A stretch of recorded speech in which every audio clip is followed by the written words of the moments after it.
하나님 나라에 복불복이라는 게 있습니다. 제가 성경을 보면서 느낀 거는요, 선지자들도 시대를 잘 만나야 한다라는 것입니다. 눈 떠보니까 이미 나라가 멸망한 선지자들이 있습니다. 또 눈 떠보니까 내가 영웅으로 활약할 수 있는 그런 선지자들도 있습니다. 나단 같은 분들은요, 물론 고생하셨지만 구국의 영웅 아니겠습니까? 나라가 세워지고 사무엘에게 기름 부었던 왕을 따라서 선지자의 역할을 충분히 잘 감당하고 난 뒤에 다윗이 세워지는 걸 보았고 솔로몬이 세워지는 것을 보았고, 그러면서 나단 선지자는 내가 선지자 활동을 헛되이 하지 않았구나라는 것을 아마 느꼈을 것 같습니다. 반면 예레미야나 느헤미야, 에스겔 같은 선지자들은요, 눈 떠보니까 나라가 멸망할 때 태어나는 겁니다. 그러니까는 고생만 죽어라고 하는 거죠. 더군다나 하나님께서 막 말씀을 주시고 막 하나님의 열정을 주시고 마음을 주시는 건 정말 너무나도 감사한 일인데, 그 현실을 돌아보니까 녹록지 않다라는 겁니다.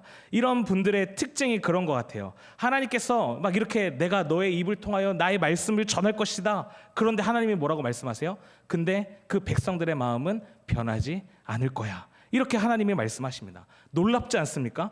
마치 하나님이 저한테 내가 너를 통해서 교회를 개척하게 할 거야. 그런데 부흥은 안 돼. 이런 거랑 똑같은 거 아니겠습니까? 가서 식당을 차려. 그런데 손님은 없어. 하지만 밥은 계속해. 이거랑 똑같은 거 아니겠습니까? 날마다 나는 의미 없다고 생각되는 그 행동들을 계속해서 해야 되면서 얼마나 많은 허탈감이 찾아오겠습니까? 어쩌면 저는 우리 아이들을 보면서 이 아이들이 태어난 시대가 참 너무 안타까울 때가 있어요. 과거 이 땅에 복음이 들어오고 1907년 평양 대부흥 운동이 일어나면서 한국교회는 엄청난 영적인 부흥을 경험했습니다.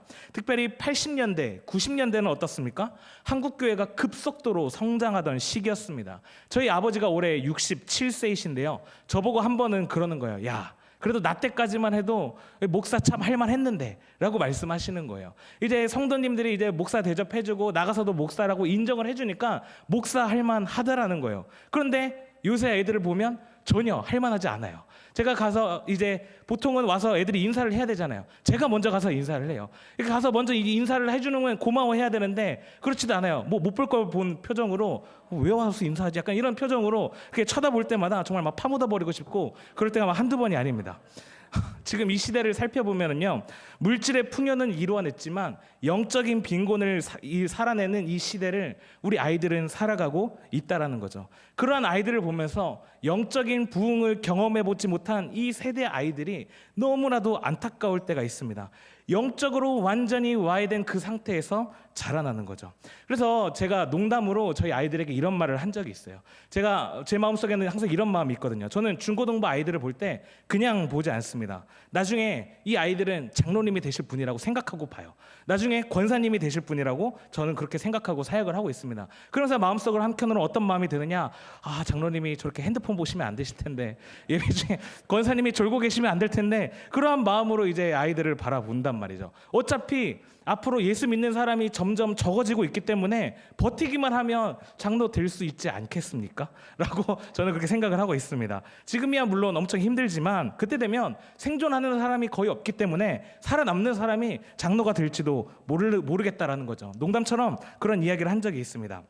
하지만 농담처럼 이야기했지만 이게 마냥 농담으로 들리지는 않는다라는 거죠. 오늘 본문에 보면은요, 두 인물이 등장을 합니다. 예수님과 율법교사입니다. 아마 추측컨대 이 율법교사는요, 바리새인이었을 것입니다. 왜냐하면 이 바리새인들은요, 철두철미하게 어릴 때부터 율법을 공부하기 때문에 그렇습니다. 한국 사람들은 대개 보게 되면은요, 감정적입니다. 제가 그렇거든요. 대부분 이제 오늘 밤에도 이제 축구 국가대표 경기가 있지만 저는 어지간하면 축구를 좋아했기 때문에 챙겨 보려고 합니다. 그리고는 항상 후회를 하죠. 저번에 말레이시아전 보셨습니까? 못해도 너무 못해요. 제가 가서 차도 그거보단 잘 찰 것 같아요. 다들 그런 마음으로 보지 않으십니까? 그러고서는 에이 다시는 안 봐. 그러고서는 오늘 밤에 아마 다들 TV 켜실 거란 말이죠. 그런데 이스라엘 사람들은요, 굉장히 논리적입니다. 따져도 보통으로 따지는 게 아니에요. 안식일 날 신앙을 지켜라. 그러면 저희는 그냥 주일에 예배 드리는 정도, 성도들과 교제하고 그냥 거룩히 보내면 되겠구나 라고 생각하지만 이 이스라엘 사람들은요, 질문부터가 다릅니다. 언제부터 언제까지가 안식일입니까? 뭐 이러고 질문을 해요. 뭐 해 질 때부터입니까? 해 질 때부터 하루 시작입니까? 해 뜨고 나서부터 하루가 시작입니까? 그러면 뭐 해가 지평선에 걸쳐야지만 해가 뜬 겁니까? 아니면 해가 완전히 중천에 떠야지만 해가 뜬 겁니까? 이렇게 굉장히 논리적으로 들어가는 거예요. 그 다음에 뭐 안식일의 시간에 관한 규정만 해도 골치 아픈데 안식일에 뭐 쉬어야 되니까 노동하지 말라. 그럼 이 노동법도 막 이제 엄청 복잡하다는 거죠. 하루에 몇 걸음을 걸어야 노동입니까? 뭐 하루에 바느질 뭐 2땀 이상은 하면 안 되고 한 땀은 해도 되고 이러한 말도 안 되는 것들을 이렇게 논리적으로 따지는 게 이스라엘 사람들이에요. 저도 어렸을 때까지만 해도 그렇게 자랐거든요. 주일날 돈 쓰지 마라. 그래서 항상 토요일에 미리 과자를 사놓고 옷이나 신발을 사놓으면 항상 주일날에 계시를 했어요. 교복을 사도 항상 주일날 먼저 하나님 앞에 보여야지 그러면서 주일날 교복을 입고 갔었던 제 모습을 되돌아봅니다. 항상 주일 새벽에는 아버지를 따라서 목욕탕을 갔었고요. 이러한 율법을 굉장히 철두철미하게 지키는 이 율법 교사와 예수님이 배틀을 벌이셨어요. 분명히 율법 교사는요 어렸을 때부터 철저한 신앙 교육과 율법적인 훈련을 겪어오다 보니까 예수님이 마음에 안 드는 거예요. 예수님이 뭐 어디 좋은 대학 나온 것도 아니고요, 뭐 동네가 출신지가 좋은 것도 아니고요, 나사렛이라고 후주도 너무 후진 그런 동네에서 이렇게 예수님이 나타나신 거예요. 그렇다고 뭐 예수님의 제자들이 뛰어나기를 합니까? 다들 뭐 이상한 어부하다 뭐 끌려오고 뭐 이상한 애들만 이렇게 다 몰려온 거죠. 그러니까는 뭐 저기 지방 출신의 막 이상한 촌놈이 돌아다니니까 그 모습이 꼴보기가 싫었던 것 같아요. 그러니까 이 바리새인이 자신들이 가지고 있던 율법적인 지식, 신학적인 지식을 통해서 예수님을 깔아 뭉개려고 합니다. 그래서 율법 교사가 먼저 물어요. 무엇을 하여야 내가 영생을 얻겠습니까? 그러자 예수님이 이 사람에게 전혀 생뚱맞게 질문합니다. 율법에 뭐라고 나와 있냐? 아니 예수님도 참 너무하시지. 분명 이 사람 시비 걸려고 온 사람입니다. 성경에도요 예수를 시험하여 이르되 라고 나와 있습니다. 그냥 무시하고 지나가면 될 거를 이 사람을 상대해 주고 있는 거예요. 그러니까 이 율법교사가 대답합니다. 27절에 보니까요 대답하여 이르되 내 마음을 다하며 목숨을 다하며 힘을 다하며 뜻을 다하여 주 너의 하나님을 사랑하고 또한 내 이웃을 내 자신과 같이 사랑하라 하였나이다. 십계명을 아주 간추려서 아주 요약해서 핵심을 짚어서 율법교사가 이야기를 합니다. 그리고 예수님이 뭐라고 하느냐? 맞다. 네 대답이 옳도다. 너도 그것을 행하라 라고 말씀하십니다. 예수님의 포인트는요 얼마나 많이 알고 있느냐 이것이 아니라 어떻게 살아내느냐에 관한 것이 예수님의 포인트였다라는 거죠. 제가 아이들에게 자주 하는 이야기가 있습니다.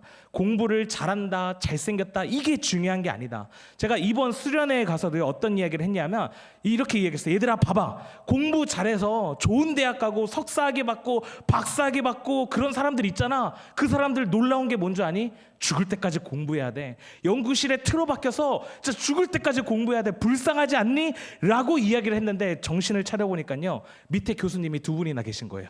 네. 너무 죄송스러워가지고요. 죄송합니다. 용서해 주시길 바라겠습니다.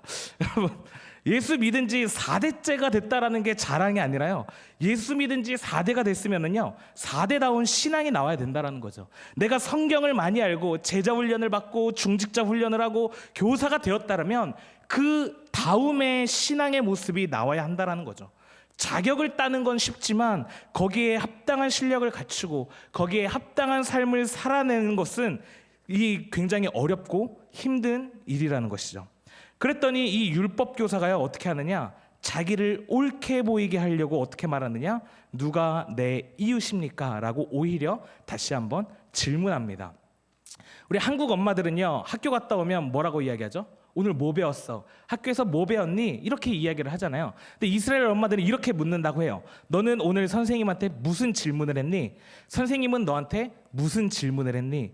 자기를 똑똑하고 괜찮은 사람으로 보이는 방법 중에 하나가요 질문하는 거라고 합니다. 그러니까 이 율법 교사가요 자기를 옳게 보이게 하기 위해서 도리어 예수님께 질문하는 거예요. 그러니까 예수님이 뭐라고 말씀하시느냐? 선한 사마리아인의 비유를 하십니다. 한 사람이 예루살렘에서 내려가다가 정말 지독한 강도를 만났나 봅니다. 돈만 훔쳐갈 것이지 이 사람은 아주 살지 못하도록 작사를 내버린 거예요. 첫 번째 사람 제사장이 지나갑니다. 근데 그냥 쓱 보고 지나갑니다. 두 번째 레위인이 지나갑니다. 이 사람도 그냥 안 돕고 지나갑니다. 세 번째 사람 지나갑니다. 누구죠? 사마리아인입니다. 그 혈통주의 강한 이스라엘 민족이 타민족의 피가 섞인 이 사마리아 사람들을 배척하는 거예요. 그런데 이 사마리아 사람이 나타나서 어떻게 하느냐? 이 강도 만난 자에게 묻지도 따지지도 않고 도와준단 말이죠. 그리고 여관에 데려가서 지금으로 말하자면 신용카드를 건네주면서 경비가 얼마나 나오든지 상관없으니까 이 사람을 돌봐주어라 라고 이야기를 합니다. 그러면서 예수님은 율법교사에게 누가 이 강도 만난 자의 이웃이냐고 묻습니다. 근데 사마리아인이 자존심이 상했나 봅니다. 뭐라고 이야기를 하느냐? 자비를 베푼 자니이다 라고 대답을 합니다. 그리고는 예수님께서 뭐라고 말씀하시냐면 너도 이와 같이 하라 입니다. 여러분, 저희 중고등부 아이들이요 2박 3일로 수련회를 다녀왔습니다. 이 아이들 은혜 받게 하겠다고 찬양팀을 따로 불렀습니다. 이 찬양팀이 이번에 음향 장비들을 새로 대거 교체하면서 엄청 좋은 스피커들을 갖고 오고 좋은 악기들을 가져왔어요. 어쿠스틱 기타만 해도 뭐 100만 원이 넘어가는 뭐 그런 기타였습니다. 뭐 스피커 빵빵하죠. 악기 화려하죠. 저희가 아까도 보셔서 아시겠지만 막 조명 막 삐까번쩍하진 않더라도 최대한 어떻게든 흉내라도 내보겠다고 있는 장비 없는 장비 긁어 모아가지고 막 조명 화려하게 했죠. 드럼, 피아노, 기타 막 장난 아니에요. 심지어 이번 불렀던 찬양팀은요 앞에서 워십만 하는 율동만 하는 이 워십 팀이 따로 있었습니다. 이건 뭐 그냥 절에 있는 스님 데려다 놔도 은혜 받을 그런 환경이었어요.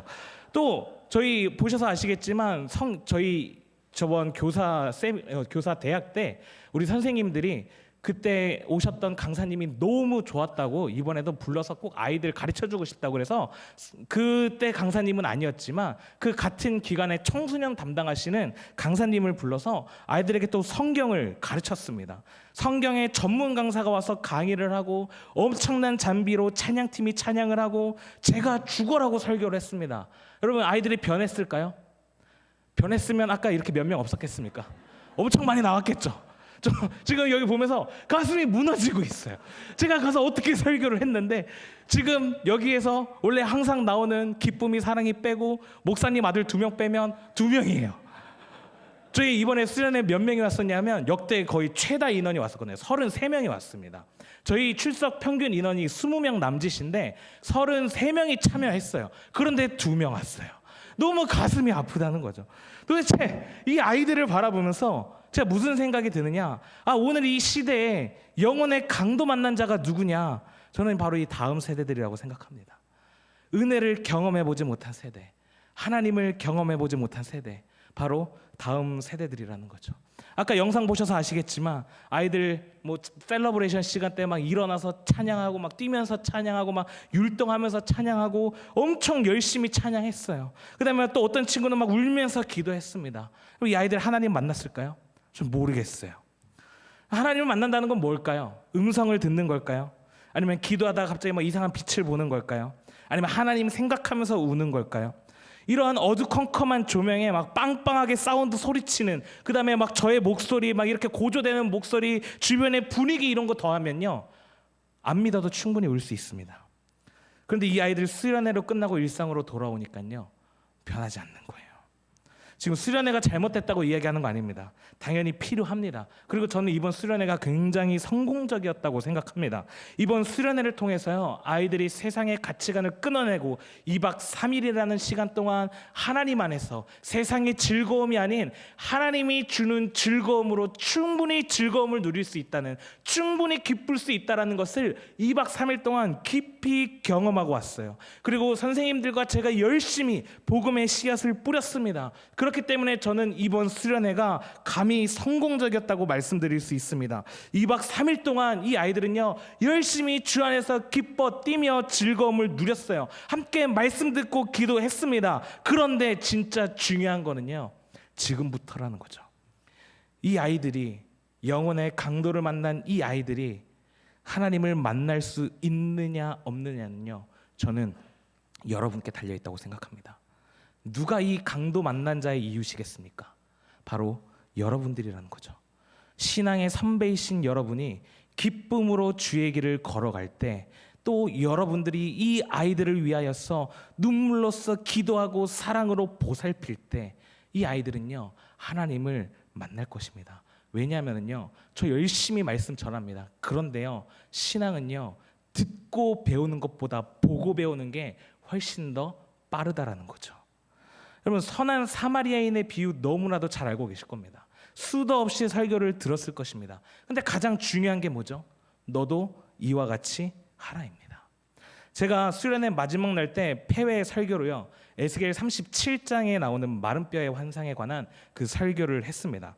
에스겔 37장 3절에 보면은요, 하나님이 에스겔에게 이렇게 말씀하십니다. 그가 내게 이르시되 인자야, 이 뼈들이 능히 살 수 있겠느냐.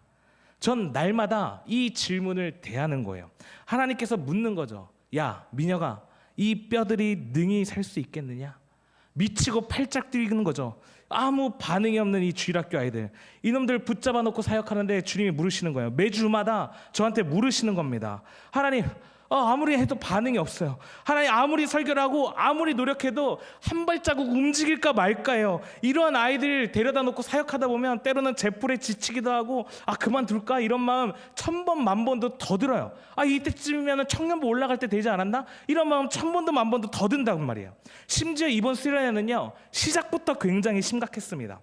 이제 주일에 출발하는 일정이었는데 저희가 이제 원래 드리는 예배 시간, 중고등부 예배 시간에 개회 예배를 드리고 1시에 출발하는 일정이었습니다. 한 10시 반부터 애들이 막 모여들기 시작하더라고요. 근데 그중에 이제 몇몇 애들이 일찍 와서 할 게 없었는지 막 지들끼리 앉아가지고 끝말잇기를 하더라고요. 그래서 보면서 귀엽네, 아직도 끝말잇기를 하다니, 그러고 지나갔습니다. 그런데요, 예배를 시작함과 동시에 2명이 갑자기 자빠져서 자기 시작하는 거예요. 잘 보니까 아까 막 기찻길, 기러기, 이런 애들, 끝말잇기 제일 열심히 하던 애들이 예배 제일 앞에 앉아가지고, 제일 맨 앞에 앉아가지고 예배 시작하자마자 자빠져 자는 거예요. 그래도요, 제가 이제 중고등부 사역만 10년 차인데 괜찮아요. 성경에 보면은요, 이렇게 자빠져 있는 사람들은 한두 명이 아니에요. 중풍병자라고. 저는 이제 그 아이들 생각하면서 저기도 중풍병자가 있구나, 이렇게 생각하면서 저는 사역 열심히, 설교 열심히 하는 거예요. 괜찮았어요. 그런데요, 설교를 이렇게 또 한창 하고 있는데 갑자기 그 자빠져 자는 뒤에 앉은 애들이 갑자기 다리를 꼬더니 핸드폰을 이렇게 촥촥 들고 갑자기 핸드폰을 막 하기 시작하는 겁니다. 와, 그 모습을 보는데 기가 막히는 거죠.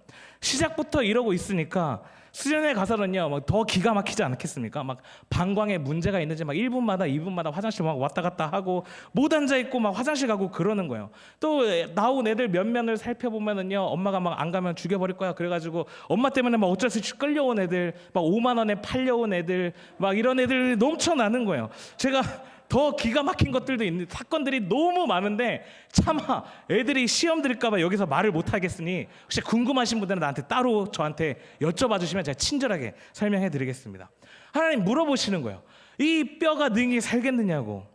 여러분, 에스겔 선지자가 뭐라고 대답했을까요? 하나님, 살 수 있습니다라고 대답했을까요? 에스겔 선지자는요, 모르겠다 그랬어요. 주 여호와여, 주께서 하시나이다. 하나님이 아시지 제가 어떻게 알겠습니까? 하나님, 저 모르겠습니다.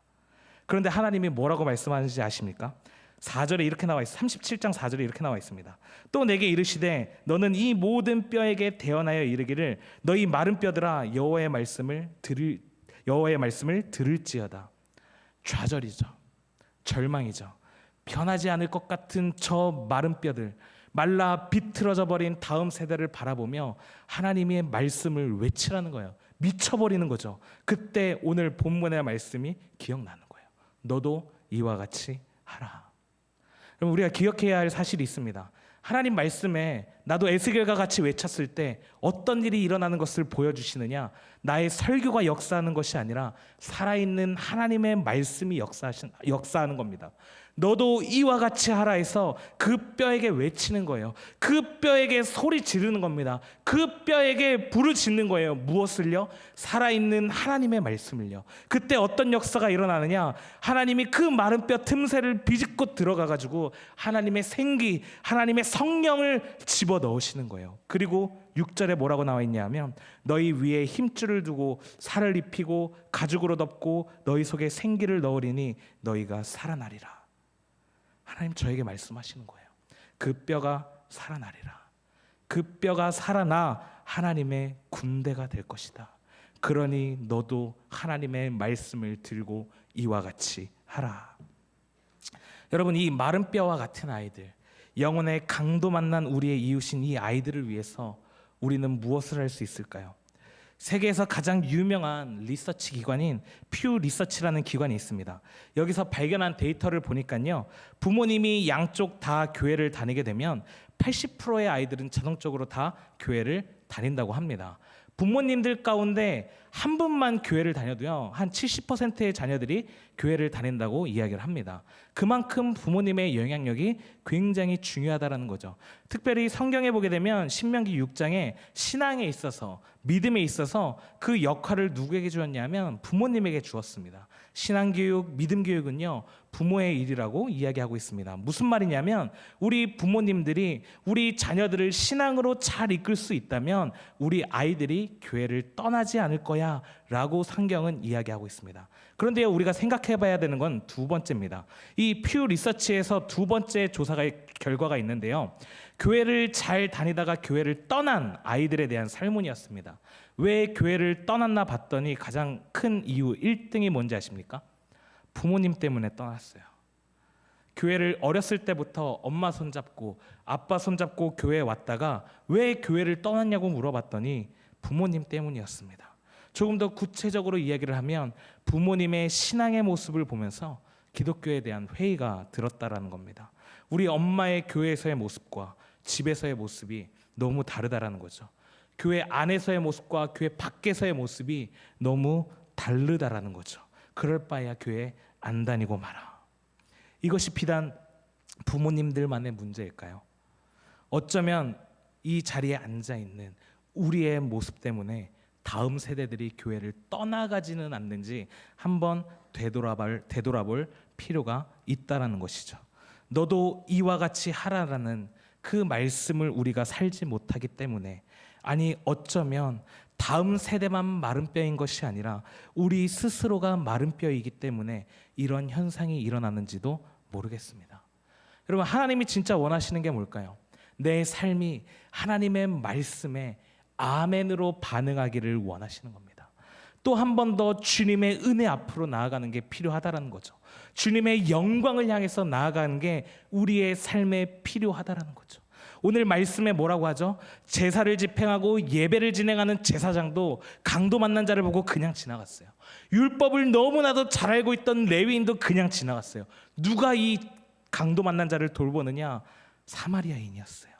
내 이웃의 강도 만난 자들을 위하여 더 사마리아인처럼 더 사랑하고 보살펴줄 필요가 있다라는 것이죠. 여러분, 지금 여러분 곁에는 강도 만난 이웃이 있습니다. 세상의 가치관이라는 강도와 싸우다 쓰러져서 일어서지 못하는 다음 세대들이 여러분들 옆에 있습니다. 주님께서 말씀하고 계세요. 너도 이와 같이 하라. 부탁드립니다. 그들의 이웃이 되어 주시겠습니까? 제가 사역을 하면서 제일 답답한 게 뭔지 아세요? 아이들의 신앙을요, 그냥 전도사 또는 주일학교 선생님들에게 내맡기는 거예요. 교회 선생님들이 알아서 잘해주겠지, 전도사님이 알아서 잘해주겠지, 잘할 겁니다. 최선을 다할 거예요. 죽도록 그 아이들의 신앙을 위해서 헌신할 겁니다. 그런데요, 저는 여기서 얼마 있을지 모르겠지만 이따 떠나는 사람이에요. 제가 있는 그동안 그 아이들의 신앙을 최선을 다해서 돌봐주겠죠. 근데 떠나면요, 죄 뒤에 어떤 사람이 올 줄 알고요. 물론 교회에서 최선을 다해서 좋은 사람 뽑겠지만 여러분, 그 아이들의 신앙은요, 저에게만 책임이 있는 것이 아니라 여러분에게도 책임이 있다라는 겁니다. 저만 그 아이들을 돌보는 것이 아니라 여러분도 함께 돌보는 겁니다. 주일에 어떤 말씀을 들었는지, 성경 공부는 어떻게 하고 있는지, 기도 생활은 잘 하고 있는지 아이들에게 물어보십니까? 성적이 올랐는지 안 올랐는지는 관심이 있는데 오늘 기도했는지 안 했는지는 관심이 있으십니까? 공부했는지 안 했는지는 물어보시는데 성경 읽었는지 안 읽었는지는 물어보십니까? 마지막으로 이 얘기만 하고 마치겠습니다. 중고등부 동계 신앙 수련회를 위하여서 기도로서 또 물질로서 헌신으로서 수고해 주신 우리 성도 여러분 너무나도 감사드립니다. 제가 이번 수련회를 진행하면서요, 놀라운 사실을 하나 발견했습니다. 수련회 둘째 날 아침 담임 목사님께서 이제 격려차 방문해 주시면서 과자를 사다 주셨습니다. 그런데요, 이 과자를 이제 애들이 있는 곳에다 갖다 놓고 잠시 뒤돌아섰는데요, 과자가 사라져 있는 거예요. 얘들은 과자 누가 사줬는지 관심도 없어요. 저는 이제 제가 생각했을 때는 담임 목사님 주셨으니까 얘들아 담임 목사님이 주셨으니까 감사하다고 말하고 자식께 먹어라고 이야기를 하려고 잠깐 나갔다 왔는데 과자가 없는 거예요. 전사님 이거 한번 드셔보세요라고 하는 얘가 단 한 명도 없었어요. 아주 기자들끼리 그냥 아주 다 먹어버리는 겁니다. 우리 봉사부 권사님들께서 아이들은 이제 무조건 고기를 먹여야 한다고 없는 예산 쪼개가면서 매 끼니마다 고기를 해주셨어요. 웃긴 건 이 아이들은요 수련회는 당연히 고기가 나와야 하는 줄 알아요. 그냥 수련회니까 그런 건 줄 알고 있습니다. 여러분 이 아이들이요 먹을 거나 이런 거에 대한 전혀 감사하는 그런 마음이 없었어요. 저 예전에 사역할 때요 정말 시도 때도 없이 애들 먹였거든요. 막 치킨 사 먹이고 족발 사 먹이고 막 엄청 사 먹였는데 애들이 뭐 전혀 이런 거에 대한 반응이 없다라는 거죠. 그런데 제가 예전에 예전에 있던 교회에서 한 캠프를 참여했었습니다. 그 다른 교회 자매인데요. 수련회 때 그 스태프로 섬기던 그 자매가 저희 교회 애들이랑 친해졌었나 봅니다. 저희 교회가 양주에 있었고 그 다음에 그 자매가 의정부에 있었는데요. 의정부에서 양주까지 토요일 날 초코파이 2박스 들고 찾아온 거예요. 그런데 정말 놀라운 건 뭐냐면 애들이 엄청 많이 모이는 거예요. 심지어 주일날 한 달 넘게 결석하고 있던 녀석도 그 자매를 만나기 위해서 교회에 왔더라고요. 솔직히 말씀드리면 열받죠. 이 자식들 그렇게 사먹이고 교회로 오라고 할 때는 오지도 않더니 초코파이 2박스? 10,000원도 안 합니다. 근데 이 아이들이 교회에 모였단 말이에요. 여러분 치킨 좋죠. 사주시면 정말 감사하게 먹겠습니다. 근데 이 아이들 치킨 원하는 게 아니란 말이죠. 이 아이들이 원하는 건 피자가 아니란 말입니다. 이 아이들은요 하나님의 관심과 사랑이라는 거죠. 하나님의 형상을 품으신 여러분 한 사람 한 사람이 이 아이들에게 하나님의 사랑과 관심을 나누어 주어야 한다라는 거죠. 그렇게 할 때에 이 아이들이 교회라는 공동체에서 하나님을 만나고 이곳에서 작은 천국을 누리며 살아갈 수 있을 거라는 거죠. 만나면요 좀 손도 잡아주세요. 물론 피하겠죠. 이쁘다고 좀 해주세요. 물론 전혀 이쁘지 않죠. 아이들이 인사 안 하면 먼저 좀 인사해 주세요. 버릇 없어 보이죠. 그러나 얘네들 지금 강도 만나서 쓰러져 있는 애들이에요. 그 아이들 향해서 누가 손 내밀어줘야 하겠습니까? 우리 아닐까요? 제가 저희 교회 연역을 보니까요 한가람교회 60주년이 넘었습니다. 우리 한가람교회의 자랑이 무엇일까요? 새로 지어질 새 성전일까요? 그 건물 한 10년만 지나면 더 멋진 교회 건물들이 등장하면서 아마 과거의 건물이 되어버릴 겁니다. 아니면 우리 정재호 담임 목사님이실까요? 우리 목사님 언젠간 은퇴하실 겁니다. 저는 우리 한가람교회의 자랑이 다음 세대가 되어야 된다고 생각합니다. 주님을 위해서 헌신할 수 있는 자, 이 다음 세대 한 사람을 통하여 이루실 하나님의 놀라운 역사를 함께 기대해 보지 않으시겠습니까? 이 놀라운 비전을 꿈꾸며 강도 만나 널브러져 있는 그 아이들의 영혼을 사랑으로 돌보아 주시기를 간절히 소망합니다. 여러분, 누가 여러분의 이웃입니까?